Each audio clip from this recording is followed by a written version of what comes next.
जब भी बात माउंटेन्स की होती है तो सबसे पहले हमारे दिलो दिमाग में हिमालय का नाम आता है। लेकिन क्या आपको पता है कि हिमालय माउंटेन्स का ओरिजिन तो बहुत रिसेंट है। हिमालय के फॉर्मेशन की बात की जाए तो इसका ओरिजिन टेरिटरी पीरियड यानी कि आज से लगभग 40 से 50 मिलियन ईयर्स पहले ही हुआ है। जबकि इंडिया के सेंट्रल और सदर्न पार्ट में लोकेटेड माउंटेन्स रेंजेस, जिसे हम पेनिनसुलर माउंटेन रेंजेस भी कहते हैं, इसका फॉर्मेशन पैलोजोइक एरिया यानी कि आज से लगभग 250 से लेकर 540 मिलियन ईयर्स पहले हुआ है। अब फॉर्मेशन पीरियड में जब इतना डिफरेंस है तो जाहिर सी बात है कि इनके कैरेक्टरिस्टिक्स में भी उतने ही कंसिडरेबल डिफरेंस होंगे। तो आज के इस वीडियो में हम पेनिनसुलर माउंटेन रेंजेस के बारे में जानेंगे, लेकिन इससे पहले एक नज़र डाल लेते हैं हिमालय माउंटेन्स और पेनिनसुलर माउंटेन्स रेंज के डिफरेंस पर। हिमालय माउंटेन्स और पेनिनसुलर माउंटेन्स में जो सबसे बड़ा डिफरेंस है वो है इनका ओरिजिन। जी हाँ, एक तरफ नॉर्थ में located Himalaya young fold mountains है और कंसिस्टेंटली इवोल्व कर रहे हैं। वहीं पेनिनसुलर माउंटेन ज़्यादातर ब्लॉक माउंटेन्स हैं। हिमालय और पेनिनसुलर माउंटेन्स रेंज के बीच दूसरा सबसे बड़ा डिफरेंस है दोनों का formation process. Himalaya mountain ranges का फॉर्मेशन यूरेशियन प्लेट्स और इंडो ऑस्ट्रेलिया प्लेट्स के बीच कोलिशन के कारण हुआ है। वहीं पेनिनसुलर माउंटेन्स रेंजेस का फॉर्मेशन गोंडवाना लैंड के टूटने से हुआ था। बात अगर दोनों माउंटेन्स के कंपोनेंट्स की जाए तो हिमालय माउंटेन्स का फॉर्मेशन सेडिमेंट्री रॉक से हुआ है, जबकि पेनिनसुलर माउंटेन्स मेनली मेटामॉर्फिक और लिग्नियस रॉक से बना है। तो ये तो बात हो गई हिमालय माउंटेन्स और पेनिनसुलर माउंटेन्स के कुछ मेजर डिफरेंस की। अब बात करते हैं पेनिनसुलर माउंटेन्स के बारे में, जिन्हें मेनली अरावली, विंध्यास, सतपुरा, वेस्टर्न घाट और पूर्वी घाट के कैटेगरीज में डिवाइड किया गया है। पेनिनसुलर माउंटेन रेंजेस में हम सबसे पहले अरावली रेंज की बात करते हैं।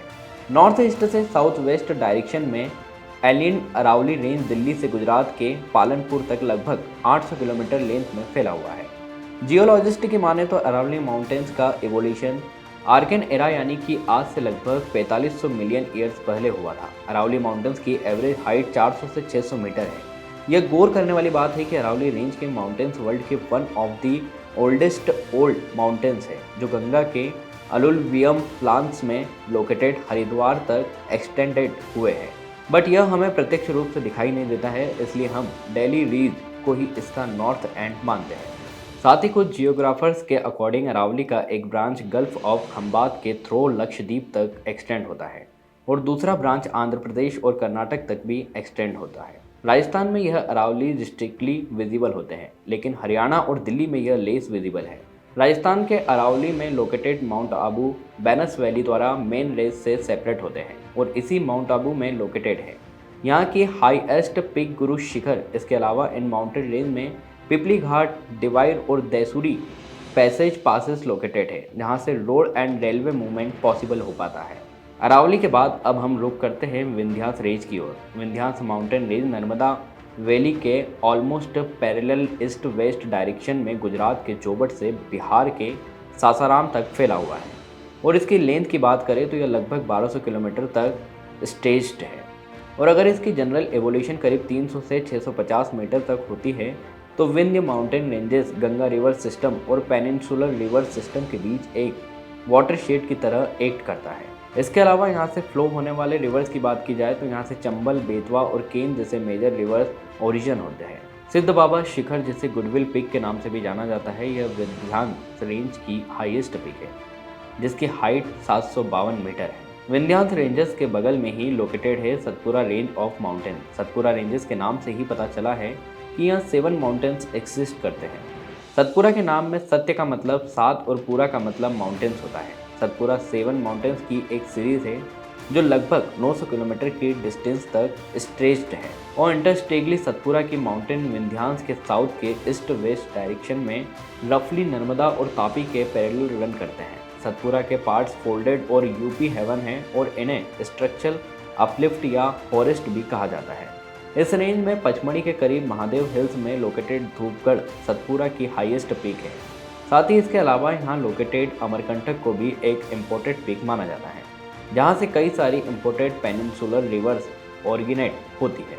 सतपुरा रेंजेस के बाद हम बात करते हैं वेस्टर्न घाट के बारे में, जैसे महाराष्ट्र और गोवा में सह्याद्री के नाम से भी जाना जाता है। सह्याद्री तापी वैली से कन्याकुमारी के नॉर्थ तक लगभग 1600 किलोमीटर की डिस्टेंस कवर करते हुए ढक्कन प्लेट्यू का वेस्टर्न एज फॉर्म करती है। सह्याद्री के माउंटेन्स इंडिया के गुजरात, महाराष्ट्र, गोवा, कर्नाटक, केरला और तमिलनाडु स्टेट से गुजरते हैं, लेकिन डिकेन प्लेट्यू को नैरो कोस्टल प्लेन से सेपरेट करती है। साथ ही वेस्टर्न घाट यूनेस्को वर्ल्ड हेरिटेज साइट की लिस्ट में भी इंक्लूड है। वेस्टर्न घाट में पाए जाने वाले बायोडाइवर्सिटी की वजह से इसे वर्ल्ड के 36 बायोडाइवर्सिटी हॉटस्पॉट में से भी एक माना गया है।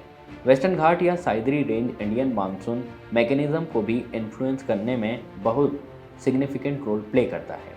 और वेस्टर्न घाट के नॉर्थ सेक्शन की बात करें तो इगतपुरी के पास कलासू भाई, नासिक के करीब सालेर, महाबलेश्वर और हरिश्चंद्र यहाँ लोकेटेड माउंटेन पिक्स हैं।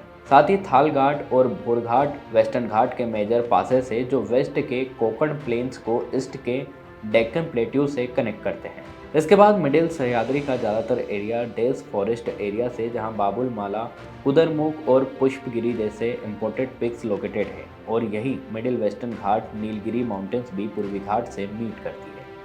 यह कह सकते हैं कि नीलगिरी को कर्नाटक, केरला और तमिलनाडु के ट्राई जंक्शन में ज्वाइन करती हैं। डोडाबेटा और मुकुरती यहाँ के दो इम्पोर्टेड पिक्स हैं। इसके बाद दोस्तों वेस्टर्न घाट का साउथ सेक्शन पालाघाट या पल्लकगढ़ गेप द्वारा मेन सह्याद्री से सेपरेटेड है। पालाघाट एक रिफ्ट वैली है जो तमिलनाडु के प्लेन को केरला के कोस्टल प्लेन से कनेक्ट करता है। सह्याद्री के साउथर्न सेक्शन में लोकेटेड अनामुद्दीन यहाँ की हाईएस्ट पीक है, जिसे हम एवरेस्ट ऑफ साउथ इंडिया के नाम से भी जानते हैं।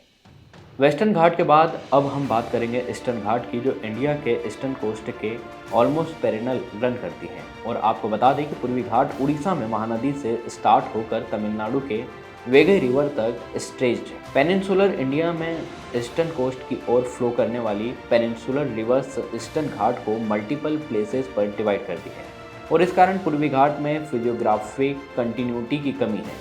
फिजियोग्राफिक कंटिन्यूटी की कमी होने के कारण यहाँ के हिल्स को जनरली इंडिपेंडेंट यूनिट्स की तरह ट्रीट किया जाता है। पूर्वी घाट के नॉर्थर्न पार्ट्स यानी कि महानदी और गोदावरी के बीच में मालिया और मधुर कुंडल रेंजेस लोकेटेड, जहाँ महेंद्रगिरी मल्हार रेंज की हाईएस्ट पीक है। इसके अलावा अरकू वैली में लोकेटेड जिंदागरा पीक पूरे ईस्टर्न घाट की हाईएस्ट पीक है। पूर्वी घाट के सदर्न पार्ट में आत्मा कुंडा, गली कुंडा और सिंकर टूटा जैसे प्रोपिनेंट पीक्स लोकेटेड है।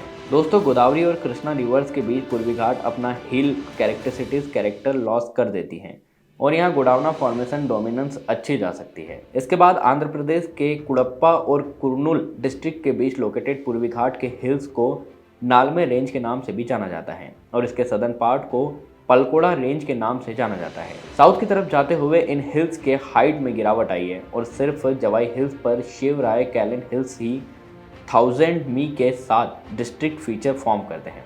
इसके बाद यह पूर्वी घाट नीलगिरी में वेस्टर्न घाट के साथ मर्ज हो जाती है।